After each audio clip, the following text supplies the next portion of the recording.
Welcome to max TV. తలనొప్పి, headache చాలా మందికి ఉండే సర్వసాధారణ సమస్య. అయితే అది కొందరికి మైగ్రేన్ గా మారి చాలా మందిని బాధ పెడుతూ ఉంటుంది. ఈ మైగ్రేన్ హెడేక్ ద్వారా విపరీతంగా తల బద్దలైపోతుంది అని అనిపించేంత నొప్పిని కూడా చాలా మంది ఫేస్ చేస్తూ ఉంటారు. సో ఈ తలనొప్పికి అండ్ మైగ్రేన్ తలనొప్పికి ఆయుర్వేదంలో ఎలాంటి చిట్కాలు ఉన్నాయి, ఈ సమస్య ఏ విధంగా పరిష్కారం అవుతుందో ఈ రోజు తెలియజేయడానికి మనతో ఉన్నారు చిట్టిబొట్ల మధుసూదన్ శర్మ గారు, ఆయుర్వేద డాక్టర్. ఆయనతో మాట్లాడి మనం చిట్కాలు తెలుసుకుందాం. నమస్కారం సార్. సార్, అదే మనం అనుకున్నట్టుగా మైగ్రేన్ హెడేక్ కి ఎలాంటి చిట్కాలు చెప్తారు సార్ ఆయుర్వేదంలో? 1,00,000 చిట్కాలు ఉన్నాయమ్మా. ఒకటేనే కాదు, అనంతం అనమాట. అన్ని అద్భుతంగా పనిచేసేవి. సో ఈ మైగ్రేన్ హెడేక్ సంబంధించిన కొన్ని లక్షణాలు కూడా చెప్తానమ్మా. చెప్పేసి దానికి టిప్ కూడా చెప్తాను. ఈ మైగ్రేన్ హెడేక్ ఒకవైపు వస్తుంటుంది జనరల్గా, కుడివైపు కానీ ఎడమవైపు కానీ. వెరీ వెరీ రేర్గా హెడ్ అంతా వచ్చేస్తుందమ్మా. తర్వాత వామిటింగ్ సెన్సేషన్ ఉంటుందమ్మా. కొంతమందికి వాంతులు కూడా అయిపోతాయి. ఆడవాళ్ళలో ఈ ప్రాబ్లం ఎక్కువ ఉంటుంది. మగవాళ్ళల్లో ఉంటుంది కానీ మైగ్రేన్ హెడేక్ వీళ్ళతో పోల్చుకుంటే ఆడవాళ్ళలో ఎక్కువ ఉంటుంది. అండ్ వన్ మోర్ థింగ్ ఏమంటే, ఈ ఆడవాళ్ళలో ఈ హార్మోనల్ డిస్టర్బెన్సెస్ వల్ల వాళ్ళకు డేట్స్ వచ్చేటువంటి టైంలో ముందు కానీ వెనక కానీ తీవ్ర రూపం దాలుస్తుంటుంది. రెండవది ఏంటంటే, మానసిక ఒత్తిడి ఎక్కువ ఉన్నప్పుడు కూడా ఇది తీవ్ర రూపం దాలుస్తుంటుందమ్మా. నిద్ర తక్కువైనప్పుడు కూడా ఇది తీవ్ర రూపం దాలుస్తుంటుంది. తర్వాత ఆ టైంలో విపరీతమైనటువంటి బాధతో భరించలేరమ్మా నొప్పి, అన్బేరబుల్ పెయిన్ అనమాట. సో ఇంకోటి ఏంటంటే, ఇలాంటి వాళ్ళు కొంచెం సూర్యకాంతి తగిలినప్పటికీ లేకపోతే లైటింగ్ తగిలినప్పుడు కూడా భరించలేరు. అగ్రివేషన్ విపరీతమైన అగ్రివేట్ అయిపోయి అలా సమస్య పట్టుకుని అటువంటి వాళ్ళు ఒక గదిలోకి పోయేసి చీకటి గదిలోకి పోయి కొంచెం రిలాక్స్ అవుతారు, కానీ వాళ్ళు మళ్ళీ సెట్ అవ్వరు అమ్మా. చాలా ఇబ్బంది పడుతుంటారు. అవును సార్. సో వీళ్ళకి ఏంటంటమ్మా, చాలా మంచి మంచి రెమెడీస్ ఉన్నాయి. సింపుల్ రెమెడీ చెప్తాను, 2 విధాలుగా చెప్తానమ్మా. ఎలా కావాలంటే అలా తయారు చేసుకొని వాడుకోవచ్చు. దీనికి అల్లపు రసం, అల్లం తెలుసు కదమ్మా, జింజర్ జ్యూస్ అనమాట. అల్లం తెచ్చుకొని బాగా శుభ్రం చేసేసి క్రష్ చేసేసి దంచేసేసి ఒక 5 ml అల్లపు రసం తీసుకోవాలమ్మా. తగినంత బెల్లమ్మా, అందాసు ఒక 1/2 స్పూన్ ఎంత బెల్లం. ఈ 2 అమ్మా, 2 కలిపేసేసి చప్పరించి మింగేసేసి సరిపోతుంది. చాలా సింపుల్ అమ్మా. అవసరమైతే సాయంత్రం కూడా చేసుకోవచ్చు, రోజు 2 సార్లు చేసుకోవచ్చు. అంటే ఇది ఓన్లీ హెడేక్ వచ్చిన టైంలోనే వాడాలా, లేదంటే ప్రతిరోజు వాడుకోవాలమ్మా? దానివల్ల రాకుండా ఉంటుంది. రోజు వెంటనే తగ్గేందుకు ఉపయోగపడుతుంది. మరలా తరచుగా ఈ సమస్య రాకుండా కూడా ఉపయోగపడుతుందమ్మా. సో ఈ అల్లపు రసం, బెల్లం ఈ పద్ధతిలో పనిచేస్తుంది.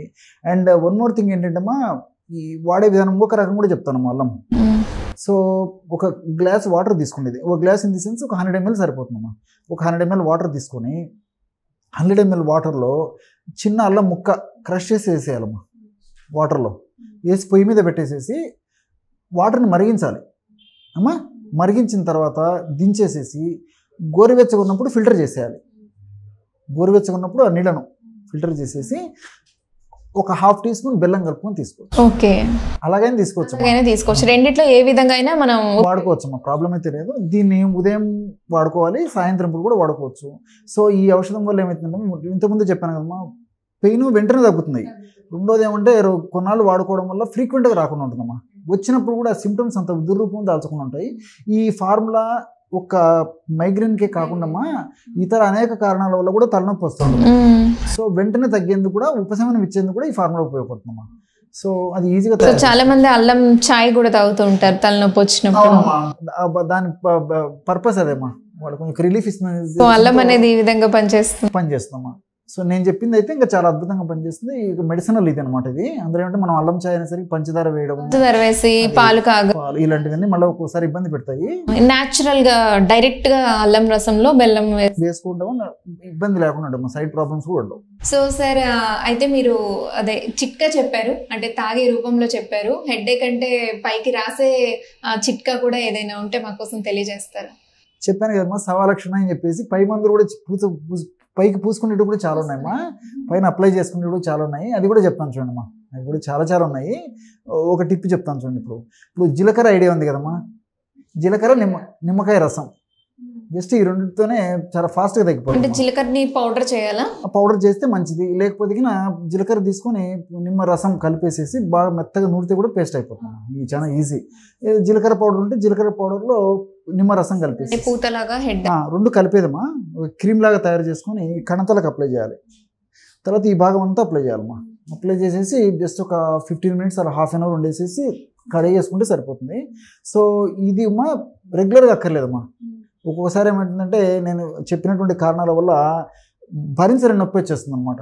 అట్లాంటప్పుడు ఇమ్మీడియట్గా తగ్గేదానికి ఇప్పుడు అల్లపు రసము ఇంత నేను చెప్పినది వాడుతూ వెంటనే తగ్గేందుకు తాత్కాలికంగా ఫాస్ట్గా రిలీఫ్ ఇచ్చేదానికి ఇన్స్టెంట్గా అమ్మా. సో అప్లై చేసేసుకుని ఒక అర్ధగంట తర్వాత కడిగేసుకుంటే సరిపోతుంది. సో ఇది వాడుకోవచ్చు. అది లేకపోతే అమ్మా ఇంకొకటి కూడా చెప్తాను చూడమ్మా. ఇప్పుడు హారతి కర్పూరం, ఎలాచి రెండు మనకు తెలుసు కదమ్మా, మన ఇంట్లో రెండు ఉంటాయి కదా, ఇంట్లో అన్నీ ఉండేవి. హారతి కర్పూరం కొద్దిగా, ఎలాచి కొద్దిగా కలిపేసేసి కొద్దిగా మిల్క్ కాచినవి కానీ అలాగ ఉన్నవి కానీ పర్లేదమ్మా, మెత్తగా నూరేసేసేది దాన్ని కూడా జస్ట్ కణతలకు మాత్రమే అప్లై చేయాలి. హారతి కర్పూరము తర్వాత ఈ ఎలాచి కలిసినది మాత్రం అంత అక్కర్లేదు. జస్ట్ ఈ కణతలకు అప్లై చేసేసి ఒక 15 minutes మాక్సిమం ఒక హాఫ్ అన్ అవర్ ఉండి కడిగేసుకుంటే సరిపోతుంది.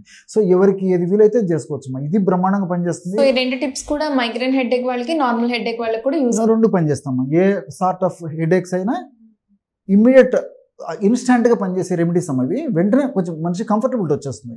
సో దానివల్ల తర్వాత సరే ప్రాబ్లమ్కి సంబంధించిన మెడిసిన్స్ వాడుకోవచ్చు అమ్మా. సో హెడేక్ గురించి చాలా మంచి టిప్స్ మాకు తెలియజేశారు. Thank you so much sir. నమస్తే.